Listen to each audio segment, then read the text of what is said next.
you listen to podcasts that sound like this? Hey, welcome back to the Super OK Podcast, where our audio sounds mediocre. Or do you prefer podcasts that sound more like this? Crisp, clear, fun, easy to listen to, and full of awesomeness? Well, then you should check out Spoiler Country, hosted exclusively over at Spoilerverse.com.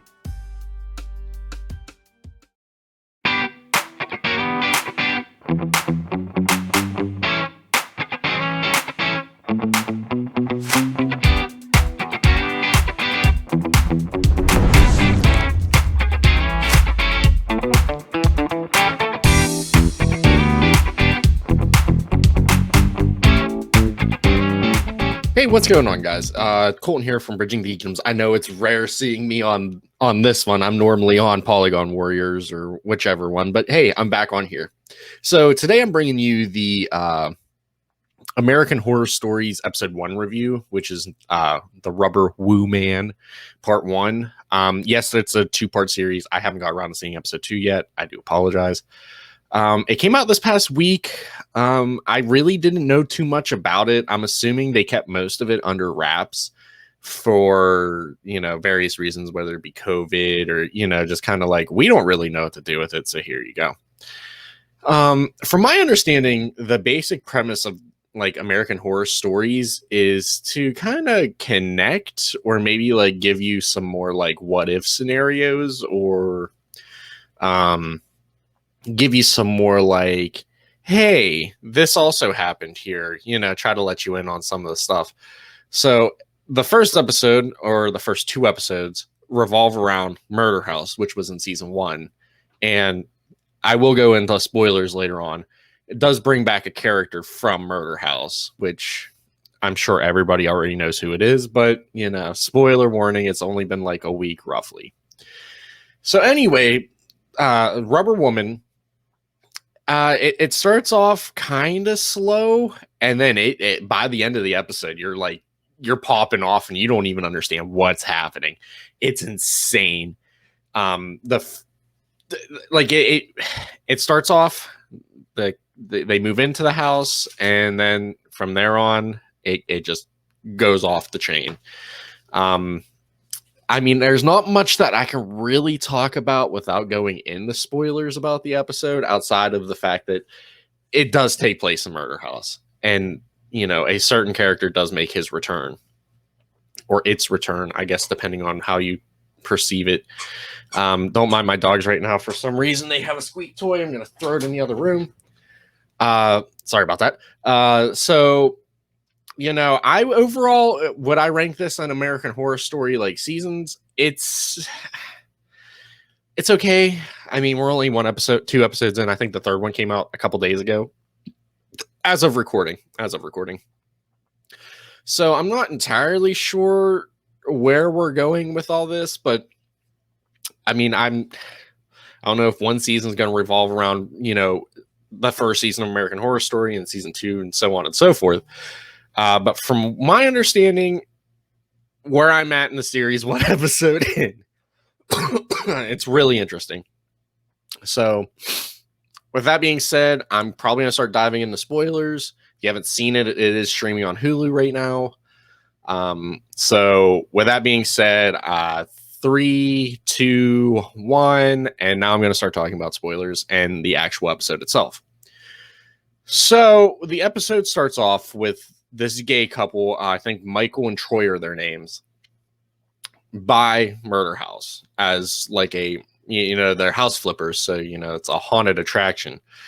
So they buy this and they move in with their adoptive daughter, who's 16. And, there's that dynamic they got going there. So they plan on turning Murder House into like a bed and breakfast, horror themed bed and breakfast, which is kind of interesting, but got to get people in the house somehow.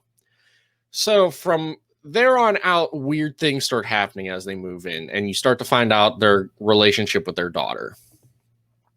So, like I said, their 16-year-old daughter, Scarlett, she is, she's not really in the closet. She's gay, but she doesn't like openly tell people she's gay, which I'm not sure if that really is going to play too much into the season, but it does play kind of a key role towards the end of the episode and kind of like throughout the episode. So when she's unpacking her stuff, she finds a gimp suit reminiscent of what's his name, Rubberman from the first season, and she puts it on, starts like discovers that hey, this is kind of cool, which plays on later on in the episode. So basically she puts it on, and she goes and tries to scare her dads, and they don't think it's funny, and they accidentally stab him, and she accidentally like cuts his arm, and he freaks out about it. And then they start talking about how she's into like really hardcore porn, and they're tired of her watching torture porn and stuff like that. But torture porn. So in school, before all this, in school, she is talking. She's in class or talking about something, and how, whatever school stuff. And this girl she has a crush on starts texting her, like, dirty texting. It's 16. It's kind of cringy. They show the text on the screen. It's kind of controversial, kind of not. Nothing really happens with it. So anyway, she accidentally stabs her dad, and they threaten to ground her. And she agrees to like go to therapy after they talk about the torture porn and everything. And she agrees to go to therapy and whatnot so she can go to the sleepover that she was invited to by that girl. So, so on and so forth. They, go through the therapy, and they talk about the gimp suit and, torture porn, how it's who should do that, who shouldn't do that. You're too young, it's kind of fucked up. Kind of like the concerned parents, whichever. As the therapy session ends, the therapist is like, hey, I'll see myself out. I gotta go to the bathroom. They're like, okay, cool. Bathroom's down the hall on the left. I think they say, or on the right or something like that. So she goes down to the restroom. When she comes out, a ball kind of rolls down the hallway, similar to how Scarlett first discovered the gimp suit in her closet. There was a ball that rolled out of the closet. So she goes and she investigates, and it's down in the basement. And then she gets, I'm assuming, murdered. It doesn't really get touched too much upon on the first episode. And they find, and her dads, Troy and Michael, they find out who this, like, they find the suit in a puddle of blood, and they're like, and they hurry up and hide it and clean it all up. And they assume that it's like, oh, Scarlett's on her period. That's why she's so bitchy, quote unquote. And, for a gay couple, that seems kind of like, because, you would think the open-mindedness of the character. So anyway, we go on, and Scarlett sneaks out and goes to the slumber party. And when she's at the slumber party, they're all they're the mean girls in school, like, oh, you can't do this, can't do that, those type of girls. And she goes into the room with the one girl because she didn't bring pajamas or whatever. She was getting her alone. And Scarlett reveals her violent kinks and whatnot, only to find out that it was live streamed across, I'm assuming, Facebook, YouTube, something. The whole school found out about it. Her friend texted her that, like, hey, this is what's happening. Then she sees the phone, runs out of the sleepover. And she goes back home. She texts the girls like, hey, if you don't want my death on your hands, it's time for you have to come over and apologize or whatever. You have 30 minutes or less. Like pizza delivery, but, a little bit of a morbid twist. So they go over, they realize it's murder house. They're terrified to go in, and they all eventually go in. Somehow or another, they all get led down into the basement, to which we discover Scarlett, who could be potentially possessed, or, they kind of allude to that throughout the episode as well, with her eyes going black at one part. But she goes through and she individually kills all the girls.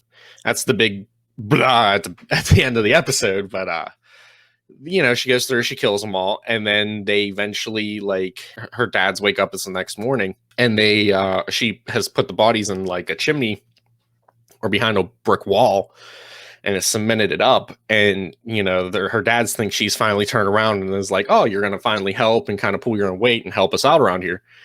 Little do they know that she's killed those girls, and they're behind the wall. And that's kind of how the episode ends.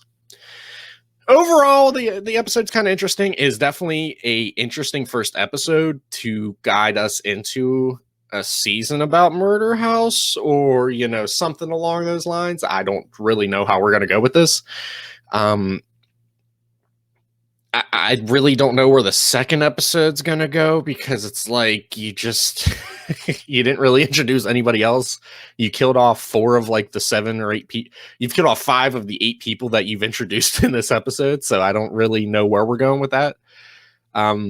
Like I said, I know the first 2 are out. I think the third one's out now, so if it is streaming on Hulu, if you want to check that out, I'll be checking out the second episode as soon as I can. Life's been busy, but as soon as I can, you'll see the second episode review up here on Bridging the Geekdoms. Make sure you check out Spoilerverse for, Spoiler Country, Polygon Warriors, Misery Point Radio. You have all kinds of stuff over there. And, there's some articles that come out and stuff like that. Make sure you check us out here at Bridging the Geekdoms. I know Bob's doing some stuff. I got some stuff in the works. So yeah, make sure you check us out here, and thank you for watching the review. I'm getting better at the review things. I'm not really quite sure, but let me know in the comments below. Let me know what I can fix, how I can help you guys out enjoying this stuff. So thank you. Bye. What's going on, guys? Did you enjoy this video? If you did, make sure you smash that like button. And for more, hit subscribe with that little notification bell. That way, you'll be notified every time a new episode drops. Thanks for watching, and I'll catch you all later.